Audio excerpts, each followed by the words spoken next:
Aksi sopir truk beri tumpangan kepada seorang bapak dan putranya di Tol Tangerang, diturunkan dari bus gegara ongkos kurang. Seorang sopir truk tengah menjadi sorotan usai aksinya memberi tumpangan kepada seorang bapak dan putranya viral di media sosial.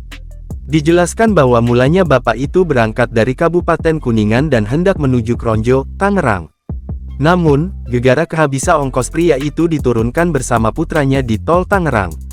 Sopir truk yang melintas di tol tersebut pun melihat mereka berdua tengah berjalan menyusuri tol. Merasa iba, ia pun lantas menawarkan tumpangan kepada sang bapak.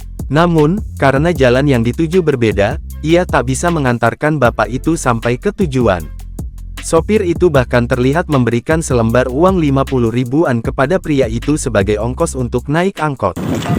Ya, ini nanti buat ini, buat beli apa? Ya, buat naik angkot ke sana. Oh, makasih Pak. Ya, hati-hati Bang ya. Ya, hati-hati. Diketahui, video tersebut viral usai pertama kali diunggah dalam akun TikTok @resyaza pada Rabu, tanggal 24 April tahun 2024. Warganet yang menyaksikan peristiwa itu pun ramai memberikan doa dan komentar. Hingga saat video ini dibuat, unggahan tersebut telah disaksikan oleh ratusan ribu pengguna TikTok. Tribun Sumsel masih mencoba untuk mencari informasi yang lebih mendalam terkait video viral tersebut.